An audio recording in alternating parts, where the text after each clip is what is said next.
Salut les lectrices et les lecteurs! J'espère que vous allez bien et que vous avez passé une super semaine, que vous avez eu de bonnes lectures et que le printemps arrive chez vous à petits pas aussi bien que chez moi. Parce qu'on a du soleil et ça fait du bien. Après 2 mois de pluie. Avant de commencer, je voulais vous parler de 2 livres que j'ai gagnés à des concours sur Insta. Et c'est assez cool parce que je participe assez rarement. Je participe beaucoup à la période de Noël, mais sinon, au fil de l'année, assez peu. En mars, j'ai participé dans le cadre de Mars au féminin chez Flow & Books à un concours qu'elle a organisé avec je sais plus quelle maison d'édition. La maison d'édition du livre que j'ai gagné. J'ai eu la chance d'être tirée au sort pour ce premier concours de Mars au féminin et j'ai gagné Kiss Kim de Cho Nam-jo. Cho Nam-jo, c'est l'autrice de Kim Ji-young, née en 1982. On est sur un roman féministe, mais qui se passe en Corée, et j'avais adoré, j'avais appris énormément de choses. Voilà, c'était un livre entre roman et essai que j'avais beaucoup aimé. Et donc là, l'autrice a sorti un recueil de nouvelles que j'ai super hâte de découvrir. Alors, du coup, il a été livré chez ma grand-mère en France et je le récupérerai que quand je viendrai en France au mois de mai. J'ai super hâte de le rajouter dans ma bibliothèque, mais en attendant, je ne l'ai pas avec moi. Et je voulais vous parler d'un autre livre que j'ai gagné l'année dernière à la période de Noël sur un compte que j'aime beaucoup qui s'appelle « Il y a 2 meufs qui lisent et qui voyagent » et sur laquelle j'avais gagné, grâce aux éditions 10-18, le livre Propre de Alia Trabuco Zeran. C'est un roman qui se passe au Chili, dans lequel on suit voilà, une femme qui est employée de maison. Et donc apparemment, voilà, on va suivre un petit peu ce qui va se passer avec le couple pour lequel elle travaille. C'est écrit un roman psychologique addictif à travers lequel notre époque se dessine, une société fracturée par les rapports de domination et d'argent, où les uns vivent dans l'ombre des autres. C'est un roman que j'avais envie de lire depuis pas mal de temps, depuis sa sortie, et donc j'ai eu la chance de le gagner grâce à Il y a 2 meufs qui lisent et qui voyagent, que je profite pour remercier en direct, même si j'avais partagé cette réception quand je l'avais reçue l'année dernière. Est-ce que vous, ça vous arrive de participer à des concours comme ça sur Instagram et de gagner? Et on passe maintenant à mes lectures de la semaine. J'ai terminé 3 lectures. Il y en a une qui sera pour le 1 mois, un pays sur les Philippines. D'ailleurs, si vous ne connaissez pas le concept, je vous invite à aller voir ma dernière vidéo 1 mois, un pays qui était sur Antigua et Barbuda. Je vous mettrai la petite fiche là-haut. Je vous dévoile pas ce livre sur les Philippines tout de suite parce que c'est quand même la surprise de la fin du mois. Donc il faudra revenir à la fin du mois pour savoir quel est ce fameux livre. Les 2 autres livres que j'ai lus, ce sont des livres qui étaient dans ma pile à lire de mars au féminin. Et on commence tout de suite par une saga que j'ai terminée. Yes! Parce que j'ai lu Sur la dalle, le tome 10 de la saga avec le commissaire Adamsberg de Fred Vargas. Enfin, à la fois, j'espère que ça sera le dernier tome de cette saga, histoire que je puisse dire « Ok, c'est bon, j'ai fini une saga ». Mais en même temps, si on a un nouveau tome avec le commissaire Adamsberg et toute sa clique, je dis pas non. Mais pour l'instant, c'est une saga validée. Donc dans ce roman policier qui a été publié en 2023, vous l'aurez compris, on suit le fameux commissaire Adamsberg qui est le commissaire phare de Fred Vargas, qui apparaît dans une longue série, donc actuellement de 10 tomes, et on va le suivre dans une nouvelle enquête avec son équipe. Alors j'avais entendu que des mauvais retours sur ce tome, je peux comprendre les retours. Mais moi, j'ai pas trouvé ça mauvais du tout. Déjà parce que j'ai eu un plaisir inouï à retrouver ce drôle de commissaire Adamsberg, parce que clairement, il est vraiment pas commun, il est pas comme les autres, et il est pas le seul en fait. Toute son équipe, ils ont tous un petit truc particulier qui les rend uniques, qui les rend attachants, qui les rend parfois drôles, qui rend les interactions entre eux absolument croustillantes. Moi j'adore, vraiment. Et donc voilà, j'ai déjà eu ce plaisir de les retrouver. Après, ça doit faire 1 an ou 2 que j'avais pas lu la suite parce que je trouvais pas l'audio, il n'était pas disponible dans mon pays. Je ne sais pas pourquoi, alors que tous les autres étaient disponibles. Oui, parce que j'ai écouté ce livre en audio. Comme je vous l'avais dit, j'avais testé de lire ce livre en version papier et ça n'avait pas fonctionné avec moi. Le tome 1, L'homme au cercle bleu, j'avais réessayé aussi avec Pars vite et reviens tard, que j'avais en version papier. Et ça marche pas. Je ne me l'explique pas, mais la manière d'écrire de l'autrice avec moi ne passe qu'à l'audio. Vraiment. Je sais pas pourquoi, c'est vraiment très mystérieux. Je prends énormément plus de plaisir à écouter en audio que à lire avec mes yeux la saga du commissaire Adamsberg. En tout cas, ce tome 10, voilà, le plaisir de retrouver les personnages. Et ça, forcément, ça me met toujours dans de bonnes conditions pour découvrir l'enquête. L'enquête, je l'ai trouvée intéressante. Peut-être qu'effectivement, la chute... J'aurais peut-être aimé en savoir plus sur les tenants et aboutissants de ce autour de quoi ça tourne. Je vous dirai pas quoi pour pas vous spoiler. Parce que sur cette chaîne, on ne spoile pas. Ça fait longtemps que je ne l'avais pas faite, celle-là. Effectivement, j'aurais peut-être aimé en savoir plus sur le fond voilà, de ce qui se passe, mais ça m'a pas dérangé. J'ai bien aimé les différents rebondissements. Tout s'articulait bien. J'ai bien aimé les personnages qui sont là ponctuellement du coup dans le tome. Je trouvais qu'ils apportaient une diversité avec l'équipe habituelle et tout en apportant là aussi une originalité. Je trouve ça épatant comme cette autrice arrive à nous faire suivre une enquête policière classique, mais avec un côté décalé dans ses personnages et dans sa manière de les aborder. Et là, il y a notamment une histoire avec les ombreux. Je vous dirai pas à quoi ça fait référence, mais il y a toujours un petit truc qui fait que c'est à part, quoi. C'est vraiment un univers à part dans notre univers. Et c'était très sympa. J'ai beaucoup aimé le cadre aussi, le cadre un petit peu historique et géographique, parce que là, on est en Bretagne, pas loin de Rennes, il me semble, voilà, par les petits villages là-bas. Mine de rien, on a pas mal cette atmosphère de petit village où tout le monde se connaît, etc. Avec quand même aussi un côté où le tourisme est très présent et ça crée un certain contraste. Il y a également quelques petites références au dolmen. Alors là, c'est la petite chose que j'ai trouvé un petit peu sous-exploitée parce que sur la couverture c'est un dolmen et j'aurais pensé que ça aurait une plus grande importance dans l'histoire et en fait pas du tout, c'est juste voilà, à quelques moments ce dolmen est présent mais il n'est pas très central, enfin même pas du tout. Et ça m'a un tout petit peu déçue parce que je m'attendais voilà, à avoir quelque chose peut-être d'un petit peu plus historique de ce côté-là. Mais bon, ça m'a pas vraiment dérangé en soi. Donc voilà, au global, j'ai vraiment bien aimé cette histoire. C'est pas celle qui me restera le plus en tête, mais en fait j'ai souvent eu ça avec ces histoires du commissaire Adamsberg. Souvent, c'est des enquêtes dont je me souviendrai pas forcément. Ce à quoi je suis le plus attachée, ce sont les personnages et leur évolution. Donc cette enquête-là ne me marquera pas. Il y a d'autres enquêtes qui m'ont bien plus marqué, je pense à Quand sort la recluse ou Pars vite et revient tard, qui m'avait subjugué, L'homme à l'envers aussi, que j'avais adoré. Sur la dalle, c'est pas l'enquête qui me marquera le plus, notamment parce que voilà, on n'a pas passé assez de temps, on va dire, sur la conclusion, mais c'était quand même une bonne lecture, j'ai passé un bon moment, ça a été un plaisir d'être avec les personnages. Donc voilà, moi j'en retiens quand même de bonnes choses. Je suis un petit peu à contre-courant sur les avis, mais c'est bien, ça balance un petit peu. C'en est tout pour Sur la dalle. Et l'autre roman que j'ai lu cette semaine, c'est Le labyrinthe des femmes de Colleen Gattel. C'est un tome 2 qui est sorti en 2021. C'est un tome 2 d'une saga qu'on peut appeler la saga Alexandre Lacassagne, même si le professeur Lacassagne n'est pas un personnage principal, c'est un personnage qui est important pour l'histoire, mais qui n'est pas central. On va dire que c'est un personnage secondaire, annexe. On est ici dans un roman policier historique, et je vous l'ai dit, c'est un tome 2. Et jusqu'à ce matin, du jour où je tourne cette vidéo, j'étais persuadée que le tome 2 était le dernier tome sorti, et je m'étais dit, cool, j'ai fini 2 sagas cette semaine. J'en ai commencé une autre. Sauf que, eh ben non, il y a un tome 3 qui est sorti en 2025. À la fois je me dis oh dommage, du coup j'ai pas fini une saga, mais en réalité j'étais contente de voir que l'autrice ne s'arrêtait pas là avec ses personnages et surtout avec l'histoire, parce qu'en fait j'adore cette série. Donc c'est cool. Dans Le labyrinthe des femmes, on suit un trio de personnages qui travaillent pour le professeur Lacassagne. Le professeur Lacassagne, c'est un petit peu un des premiers médecins à avoir introduit la médecine légale dans les enquêtes policières, l'analyse des corps après la mort, qui permet de retrouver des indices et d'aider à l'enquête policière. À ce moment-là, dans les années 1890, à Lyon, on est dans les balbutiements de cette médecine. Et nous, dans le cadre de cette série, dont le tome 1 est Les Suppliciés du Rhône, on suit un trio qui travaille pour le professeur, qui lui sert en gros de bras armés, si on peut dire.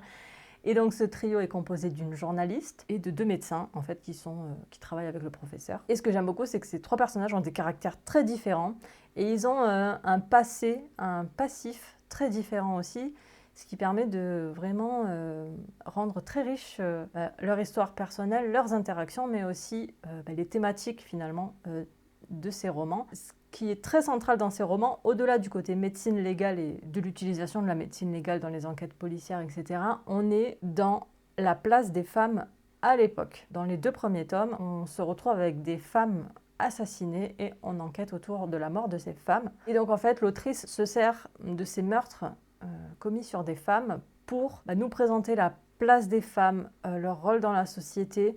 Le personnage d'Irina, qui est donc le personnage féminin du trio, qui est journaliste, elle aussi permet beaucoup de nous montrer les gros problèmes en fait que vivaient les femmes à cette époque-là, parce qu'Irina c'est un personnage un petit peu à part, un petit peu différent pour plein de raisons. Et donc c'est vraiment très intéressant de voir à travers le prisme des personnages, mais aussi des enquêtes, comment les femmes étaient traitées à l'époque, qu'elles soient ouvrières, qu'elles soient prostituées, qu'elles soient bourgeoises, aristocrates. Oui, il y en a qui étaient plus avantagées que d'autres, mais c'était quand même pas très fun non plus d'être une femme à cette époque-là.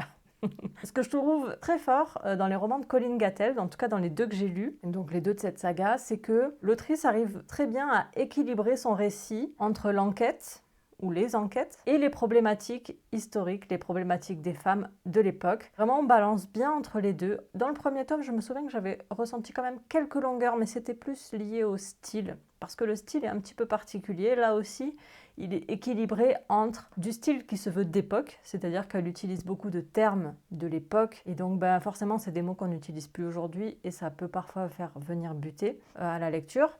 Mais ça reste une écriture moderne, c'est-à-dire qu'on n'est pas non plus totalement dans de l'écriture à l'ancienne où ça serait vraiment un calvaire à lire, pour moi.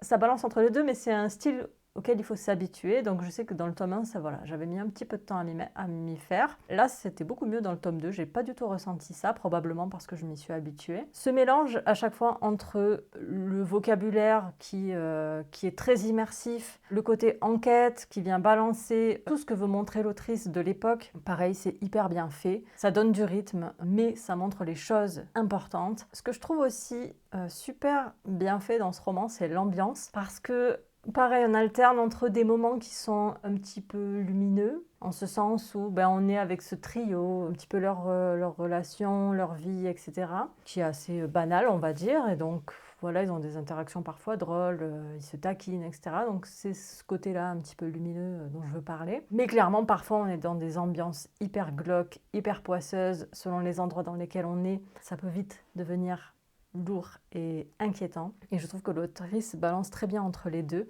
Par contre, clairement, il y a des moments qui sont...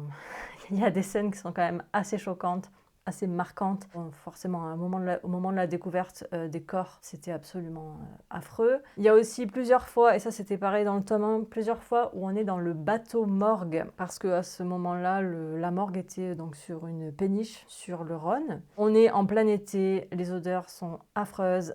Il n'y a pas de système de réfrigération à l'époque. Donc je vous laisse imaginer les odeurs à la morgue, même si ils essayaient d'avoir des systèmes de refroidissement, c'était pas top. C'est des moments qui sont un petit peu... c'est un petit peu poisseux, quoi, clairement.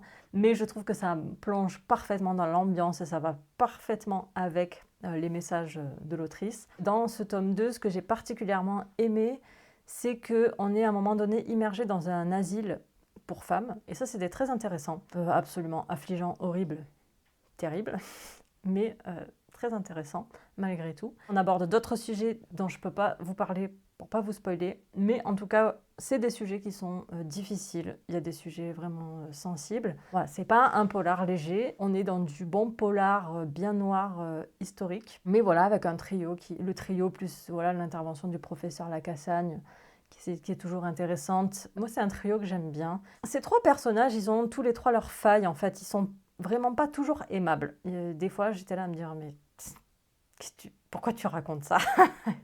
T'es pas très sympa comme mec, en fait. Et malgré tout, c'est quand même un trio qui fonctionne justement parce qu'ils sont pas tout blancs. Ils sont vraiment très, très nuancés. Ils ont leur côté sombre, leur passé parfois difficile.